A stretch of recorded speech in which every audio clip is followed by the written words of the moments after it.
Bonjour, bonjour, tenez, Suzanne. Ah ben je vous connais. On s'est rencontrés déjà sur la plage une fois, non? Ah non, vous avez raison. Vous ressemblez à un monsieur que j'ai rencontré, mais alors c'est extraordinaire. C'est, voilà. C'est possible. Ah bah c'est possible, hein. Bon, vous êtes bien là au soleil, ça va? Ça va. Bon, ben moi je distribue ça pour prévenir les gens qu'un jour ou l'autre on va mourir et qu'il faut qu'on commence à y réfléchir un petit peu parce qu'après on ne pourra pas revenir. Oui, mais moi je suis plus près d'abord que vous. Donc vous voyez, c'est pas un accident si je m'arrête. Qu'est-ce qui va se passer à votre avis après? Ça va tellement vite maintenant. Envisager, je sais pas. Est-ce que vous croyez en Dieu? Oui, je crois. Vous savez, J'ai un pour ça, c'est déjà pas mal. c'est bien ce mot. Vous savez, il y a des lois qui régissent l'univers, ça on le sait.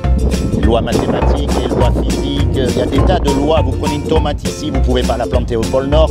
Tout fonctionne comme une horloge, on est d'accord. Il y a aussi une loi morale. Et la loi morale, c'est les 10 commandements qui disent « Tu ne mentiras pas, tu ne voleras pas, tu ne commettras pas l'adultère », on est d'accord. Le problème, quel est l'homme qui pourra dire qu'il n'a jamais menti, ou qui n'a jamais volé quelque chose, ou qui n'a jamais regardé une femme pour la convoiter? Vous voyez, on est tous dans le même bateau, on est tous coupables. Donc le jour où on meurt, on va être déclaré coupable et Dieu n'a pas d'autre choix que de nous envoyer en enfer pour l'éternité. Oh, Vous avez des enfants? Vous avez des enfants? moi, des enfants et des petits-enfants. Bon, alors vous savez qu'il a fallu leur mettre la fessée des fois. Par contre, s'il avait fallu donner votre vie pour eux, vous n'auriez pas hésité une seconde. Cher monsieur, c'est pas un sujet qu'il faut aborder avec moi. Oui. J'ai dû aller en Algérie, me battre et j'ai sauté 2 fois sur une mine. Ouf. Comme vous la paix avec ça. Vous Bon, êtes- je vous remercie, laissez-moi regarder. Vous êtes un miraculé. Ah oui, tout à fait. Eh Bon, ben oui. allez, laissez-moi, je préfère ne plus parler de tout ça. D'accord, c'est dommage parce que Non, franchement, Non, c'est fini. Je veux tout. J'ai pas envie. très bien. Ben, je vous souhaite quand même une bonne journée. Ah, c'est gentil, merci. Au revoir. Avec intérêt. Allez mon ami, celui-là c'est pour vous. C'est pour ne plus payer d'excès de vitesse. Ah, Il suffit de suivre la consigne. d'accord. Parce Il que faut être prudent, quoi. faut être prudent, c'est comme dans la vie. Dans la vie aussi, il faut être prudent parce qu'un jour ou l'autre on va mourir. Ah, ouais. Et après, vous y avez déjà pensé? Qu'est-ce qui va se passer après une fois qu'on est mort? Ah bah c'est fini. Vous croyez vraiment vous? Oui. Ben, j'espère que non. Moi je crois que oui. Ah, après, bon. Et pourtant c'est important, vous savez, il y a des gens qui jouent au loto alors qu'il y a une chance sur 10 millions de gagner. Ouais. Imaginez qu'il y ait une chance sur 10 millions qu'il y ait quelque chose après la mort. Ça vaut la peine au moins d'y réfléchir. Ah, ouais. Mais bon, faut pas rentrer dans la religion, hein. Ça c'est le dernier des trucs à faire. Faut pas confondre. Mais bon, il y a quand même des lois qui existent. Eh oui. La loi de la pesanteur, la loi de l'aérodynamique. Si vous prenez une tomate ici, elle ne peut pas pousser au pôle Nord. Ah, bah, Il y a des tas de lois. Si on ne dort pas, on est malade. Enfin, c'est comme ça. Ben, il y a aussi une loi morale. Vous connaissez la loi morale? non. Eh ben, c'est pas compliqué, hein. Elle dit que tu mentiras pas. Est-ce que vous avez déjà menti? Oui. Moi aussi, hein. Comment on nous appelle? Comment on nous appelle quelqu'un qui a menti? On est des menteurs, on est d'accord? Est-ce que vous avez déjà volé Mais quelque chose? quelquefois, ça vaut le coup de mentir. Ah, peut-être. Mais n'empêche qu'on sait qu'il faut pas. Ah bah ouais, non. Voilà, même quand c'est pour nous tirer d'affaire. Ah oui, mais- Oui, mais on sait qu'on fait pas. Vous avez remarqué, quand on fait quelque chose, on le sait. Hein. Ah ouais, On ouais. a la conscience, hein. Ah oui, bah heureusement. Hein. Est-ce que vous avez déjà volé quelque chose? Oui. Moi aussi, pareil. Est-ce que vous avez déjà Ah, mais regardé Moi je suis franc et, Eh ben, il vaut mieux.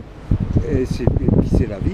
Puis Eh ben, c'est ça le truc, c'est que quand on meurt, on va être jugé par rapport à la loi. Ah ouais. Et donc, si on vous juge par rapport à la loi comme moi, vous allez être coupable ou innocent? On est coupable, mais bon. Eh, on est tous dans la même assiette. Et si on est coupable, on va au paradis ou en enfer? Oh, on peut aller au paradis. Peut-être, mais si on est coupable et que le juge il est juste, Ah. il est obligé de nous condamner, on est d'accord? On ne peut pas l'acheter à lui, enfin j'espère, on ne peut pas lui donner une enveloppe comme ici. Ah non. Avec lui, on ne pourra pas tricher. C'est ça qui est terrible. Ça, c'est. Donc on mérite tous d'aller en enfer, même les plus grands des religieux. Il y a pas... le pape, il peut me dire à moi qu'il n'a jamais menti. On est tous des hommes. On est d'accord? Ouais. Donc on est tous condamnés. Maintenant, c'est Dieu qui nous a fait.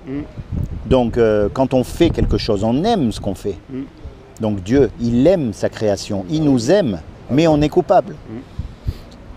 Malgré qu'on soit coupable, il a fait quelque chose pour qu'on puisse éviter d'aller en enfer. Vous savez ce qu'il a fait? Non.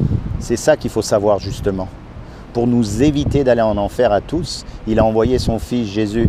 Et il a dit, quiconque croit que Jésus c'est le Fils de Dieu et qu'il est ressuscité des morts, il aura la vie éternelle à mes côtés.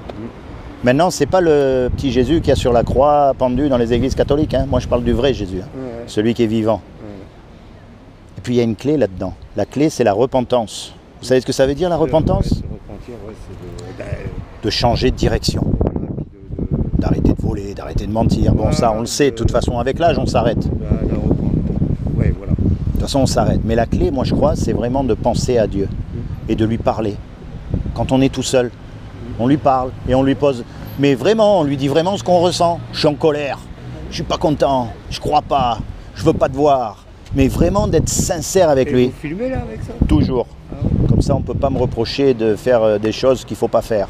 J'ai les preuves. Vous voyez ce que je veux dire? Le jour où on sera devant lui. Donc ça vaut le coup d'y réfléchir. Et ça vaut le coup d'accepter Jésus dans son cœur. Personnel, c'est une relation personnelle. Il va pas faire avec vous comme il va faire avec moi. Dès que vous rentrez dans une religion où tout le monde fait pareil, c'est pas normal. D'accord? Moi je médite surtout, c'est pour mon ange gardien. Ah. Oui? Lui, je l'appelle souvent. Ah. Eh bien, passez au-dessus et appelez directement Dieu. Qui c'est qui vous en empêche? Ah, personne, mais bon. Eh bien alors? Et après tout, qui c'est le chef des anges? C'est Dieu. Si vous croyez aux anges, vous croyez en Dieu. On est d'accord. Donc, ça va, c'est bien l'ange. Mais autant aller directement à Dieu. Puisqu'il vous donne la possibilité. Mais c'est plus mon copain, quoi. Enfin, ben oui, bien sûr. C'est celui qui nous protège. Voilà. Mais rien ne vous empêche d'aller directement à son patron. Voilà. De dire, voilà, Dieu, moi je... Je demande pas grand-chose. Mais vous savez, tout simplement le bonheur, la santé. Je veux vous dire une chose. Quelle que soit la galère où on est dans cette vie, que l'on soit pauvre, que l'on soit malade. Là, c'est pauvre. Non, mais que l'on soit malade, que l'on soit en prison, ou même que l'on soit riche et en bonne santé, ça s'arrête. Donc on s'en sort finalement. Mais après, ça ne s'arrête plus. Donc les choix. On verra bien. Les bons choix, il faut les faire ici. Et moi, je vous encourage à inviter Jésus dans votre cœur, de l'accepter comme votre sauveur, parce que c'est le seul qui pourra vous défendre quand on sera là-haut. D'accord? Et parlez-lui direct. Vous n'avez pas une Bible? Si, je l'ai, mais à la maison. Eh bien alors, lisez-la, mettez-la en pratique. Ouais, mais bon, on n'est pas des religieux non plus. Vous savez, il ne faut pas tomber dans l'extrême. Mais il faut s'assurer de ça. C'est que si on a fait les bons choix, si on a choisi Jésus comme notre sauveur, c'est lui, quand on passera devant Dieu, parce que Satan, il existe aussi, on est d'accord? Et Satan, il va dire, c'est comment votre prénom? Comment vous appelez-vous? C'est quoi votre prénom? Moi, c'est Laurent. Moi, c'est Laurent. Ah, moi, c'est Jean-Luc. Ah, il va dire, Laurent et Jean-Luc, ils ont menti, ils ont volé, ils méritent l'enfer. Mais Jésus, il va venir, il va dire, non, non, non, non, non, oh là, ils m'appartiennent. Donc tout ce qu'ils ont fait, c'est effacé. C'est pour ça qu'il faut accepter Jésus. Parce qu'il est notre sauveur. Sauveur de ça, de l'enfer. Pensez-y, mon ami. Ok? D'accord. Bonne journée.